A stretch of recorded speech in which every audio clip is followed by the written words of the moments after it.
నమస్తే నా పేరు Shivaji welcome to our channel Nidigunta Aruna ఈ నిడిగుంట అరుణ ఎవరైతే ఉన్నారో ఈ రౌడీ షీటర్ కు సంబంధించినటువంటి పెరోల్ మీద తీసుకొని వచ్చి పెళ్లాడాలని చెప్పి ఆ కలలు కన్నటువంటి ఈ లేడీ డాన్ ఎవరైతే ఉన్నారో ఆమెను అరెస్ట్ చేయడము ఆమెను జైలుకు పంపించడము ఆమె విచారణలో పాల్గొనడం కూడా జరిగింది ఆమెను విచారిస్తా ఉంటే ఆమె కాల్ రికార్డింగ్స్ పరిశీలించినటువంటి పోలీసులు విస్తుపోయారు ఆ కాల్ రికార్డింగ్స్ కు సంబంధించి లేటెస్ట్ అప్డేట్ ఏందంటే ఆమె ఒక హత్య కేసులో కూడా ఆమె ఇన్వాల్వ్మెంట్ ఉందని చెప్పి బయటపడింది సూలూరుపేటకు సంబంధించి ఇద్దరు భార్యలు ఉన్నటువంటి ఒక వ్యక్తికి సంబంధించినటువంటి హత్య కేసు ఏదైతే ఉందో మొదట్లో అది హత్య కేసు కాదు అది గుండెపోటు సహజ మరణం అంటే ఈ వైఎస్ఆర్సీపీ వాళ్ళకి గుండెపోటు అచ్చొచ్చినట్లుంది సో గుండెపోటు అని చెప్పి సహజ మరణం అని చెప్పి ఆ కేసు కూడా క్లోజ్ చేసేశారు ఆ కేసుకు సంబంధించి ఈ విచారణలో ఇప్పుడు అసలు విషయం బయటపడింది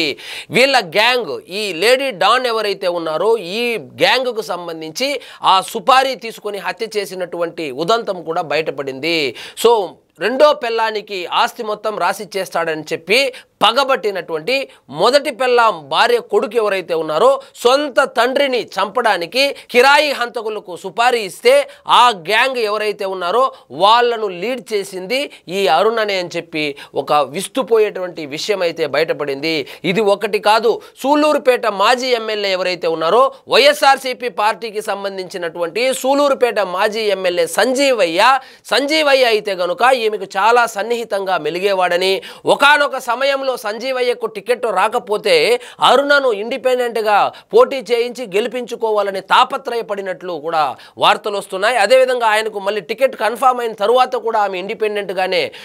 పోటీలో ఉండడము 594 ఓట్లు కూడా తెచ్చుకోవడము గమనార్హం ఇదిలా ఉండగా సూలూరుపేటలో వైఎస్ఆర్సీపీ హయాంలో సంజీవయ్య ఆధ్వర్యంలో జరిగినటువంటి అన్ని దందాలకు కర్త కర్మ క్రియ అరుణ అనేసే బయటపడింది సో ఈమె సూలూరుపేట కేంద్రంగా అక్కడ ఎంపీపీ ఎవరైతే ఉన్నారో అనిల్ కుమార్ రెడ్డి ఆయన ఆఫీస్ను కేంద్రంగా చేసుకొని సూలూరుపేటలో దందాలు సెటిల్మెంట్లు బెదిరింపులు హత్యలు అదేవిధంగా గంజాయి స్మగ్లింగ్ లాంటి అనేక అసాంఘిక కార్యక్రమాలకు కూడా అక్కడి నుంచే శ్రీకారం చుట్టిందని కూడా వార్తలు వస్తున్నాయి ఈమెను అరెస్టు చేసిన తర్వాత ఆమె అరెస్ట్ అయ్యేకి ముందు కొన్ని సంచలన విషయాలు బయటపెట్టింది ఏంటంటే నేను నోరు తెరిస్తే పెద్ద పెద్ద పోలీస్ ఆఫీసర్లే దొరికిపోతారు అదేవిధంగా వైఎస్ఆర్సీపీ పార్టీకి సంబంధించినటువంటి పార్టీ పెద్దలు కావచ్చు ఆ పార్టీకి సంబంధించినటువంటి నాయకులు కావచ్చు వాళ్ళు కూడా అడ్డంగా దొరుకుతారు నా దగ్గర పక్కా ఆధారాలు ఉన్నాయని చెప్పి ఆమె చెప్పడంతో పోలీసులు అలర్ట్ అయ్యి ఆమె ఫోన్లో ఉన్నటువంటి ఆడియోలను వీడియోలను వెలికి తీయాలనేటువంటి ఒక అఫిడవిట్ను కోర్టుకు సమర్పించారు కోర్టు కనుక అంగీకరిస్తే వైఎస్ఆర్సీపీ పార్టీకి సంబంధించినటువంటి పెద్ద పెద్ద తలకాయలు కూడా అంటే ఎస్పెషల్లీ నెల్లూరు జిల్లాకు సంబంధించి వాళ్ళు కూడా ఇరుక్కునేటువంటి అవకాశాలు పుష్కలంగా ఉన్నాయని కూడా రాజకీయ విశ్లేషకులు అయితే అభిప్రాయపడుతున్నారు ఈ అరుణకు సంబంధించి ఈ అరుణ పెరోల్ మీద శ్రీకాంత్ను బయటకు తీసుకొని వచ్చింది బానే ఉంది పెళ్లి చేసుకోవాలనుకునింది ఆమె చనిపోయినటువంటి భర్త యొక్క వాయిస్ ఈ శ్రీకాంత్ వాయిస్ ఒకటేగా ఉందని ఆయనతో ప్రేమలో పడి పెళ్లి కూడా చేసుకోవాలనింది అది ఎవరికి ఇబ్బంది లేదు కానీ ఈమె చేసినటువంటి దందాలు ఏవైతే ఉన్నాయో ముఖ్యంగా వైఎస్ఆర్సీపీ అధికారంలో ఉన్నప్పుడు ఆ నెల్లూరు జిల్లాకు సంబంధించినటువంటి వైఎస్ఆర్సీపీ నాయకులను ట్రాప్ చేసి హనీ ట్రాప్ చేసి వాళ్ళ ఫోన్లు రికార్డు చేసుకొని బ్లాక్మెయిల్ చేసి వాళ్ళతో సన్నిహితంగా ఉన్నప్పుడు ఫోటోలు దిగి వీడియోలు దిగి వాటిని కూడా బ్లాక్మెయిల్కు వాడుకొని అదేవిధంగా ఒక రాజకీయ నాయకులే కాకుండా పోలీసు శాఖలో ఉన్నటువంటి పోలీసు బాసులను కూడా హనీ ట్రాప్లో పడేసి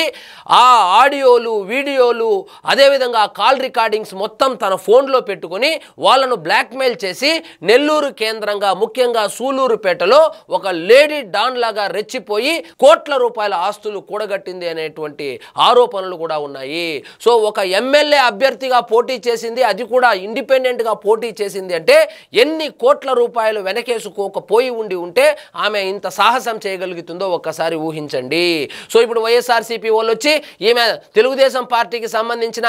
ఈమె ఫలానా ఆయన దగ్గరికి వెళ్ళింది ఆ పెరోల్ మీద సంతకం పెట్టింది ఫలానా ఆయన అని చెప్తారు ఏకంగా విచారణలో బయటపడినటువంటి విషయం ఏంటంటే ఈమె వైఎస్ఆర్సీపీ పార్టీకి సంబంధించి జగన్మోహన్ రెడ్డి గారికి అత్యంత సన్నిహితుడైనటువంటి సూలూరు మాజీ ఎమ్మెల్యే సంజీవయ్యకు అత్యంత ఆప్తురాలు వీళ్ళందరూ కలిసి ఒక గ్యాంగ్ లాగా ఏర్పడి ఈమె కావచ్చు శ్రీకాంత్ ఆ రౌడీ షీటర్ శ్రీకాంత్ కావచ్చు సంజీవయ్య కావచ్చు సంజీవయ్య రైట్ హ్యాండ్ గా చెప్పబడేటువంటి అనిల్ కుమార్ రెడ్డి ఎంపీపీ వైఎస్ఆర్సీపీ పార్టీకి సంబంధించినటువంటి ఎంపీపీ కావచ్చు, వీళ్ళందరూ ఒక గ్యాంగ్ లాగా ఏర్పడి సూలూరుపేటలో ఉన్నటువంటి రౌడీ షీటర్ల అందరినీ చేరదీసి వాళ్ళ ద్వారా అసాంఘిక కార్యక్రమాలు చేయించి దందాలు చేసి డబ్బులు సంపాదించినట్లయితే విచారణలో బయటపడింది. సో కోర్టుకైతే పోలీసులు ఇంకా లోతుగా విచారించాలి. ఈమె ఫోన్లో ఉన్నటువంటి, ఆమె లేడీ కాబట్టి కోర్టును ఆశ్రయించారు. ఆమె ఫోన్లో ఉన్నటువంటి వీడియోలు, ఆడియోలు, అదేవిధంగా ఫోటోలు కనుక బయటకు వస్తే మా విచారణ సులభతరం అవుతుంది. ఇంకా పెద్ద పెద్ద వాళ్ళు కూడా